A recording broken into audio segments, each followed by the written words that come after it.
America, Israel आणि Iran युद्धाची धग सलग 15व्या दिवशीही कायम. आतापर्यंत 1444 युद्धबळी तर 18,000हून अधिक जखमी, तर 11 अमेरिकन सैनिकांचाही मृत्यू झाल्याची माहिती. इस्रायलकडून लेबनॉनवरील हल्ले सुरूच. लेबनॉनमध्ये आतापर्यंत 687 नागरिकांचा मृत्यू. इस्रायल अमेरिकेसोबत समोरासमोर लढण्यास इराण तयार असल्याचा दावा. संपूर्ण इराण उद्ध्वस्त करून टाकू, अमेरिकेचे राष्ट्राध्यक्ष डोनाल्ड ट्रम्प यांचा इशारा. तर इराण लवकरच शरणागती पत्करणार असल्याचाही दावा.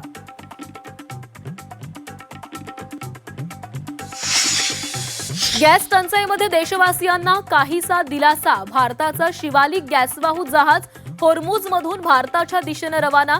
2 LPG गॅस वाहक जहाजांना होर्मुझमधून जाण्यास इराणची परवानगी.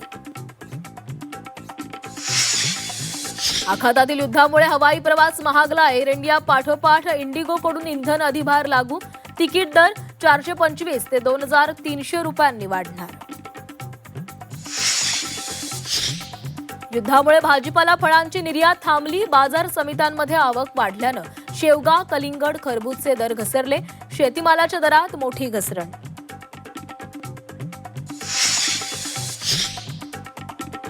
गॅस सिलेंडरच्या टंचाईमुळे बाजारात इलेक्ट्रिक शेगडीची मागणी वाढली. 4 दिवसात 5 लाख इंडक्शन कुकटॉपची विक्रमी खरेदी. अनेक कंपन्यांनी लावले आउट ऑफ स्टॉकचे फलक.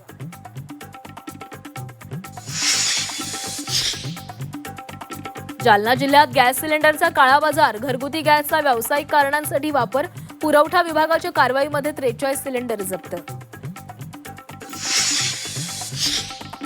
राजकारणाची दिशा आणि पद्धत बदलली. तरुण पिढीला काय हवं ते ओळखा. पदाधिकारी मेळाव्यात राज ठाकरेंचा कानमंत्र.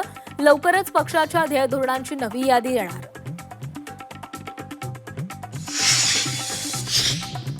मुंबईतील मेट्रो 2B आणि 9च्या लोकार्पणाला मुहूर्त मिळेना. निवडणुका होऊन 2 महिने उलटले तरी उद्घाटन नाहीच. मुंबईकरांना आणखी किती प्रतीक्षा करावी लागणार.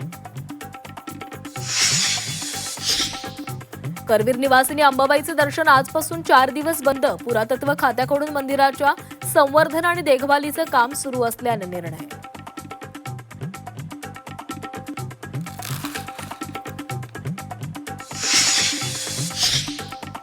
भिवंडीतील डम्पिंग ग्राउंडला भीषण आग. परिसरामध्ये मोठ्या प्रमाणामध्ये धुराचे लोट. आगीचं कारण अद्याप अस्पष्ट.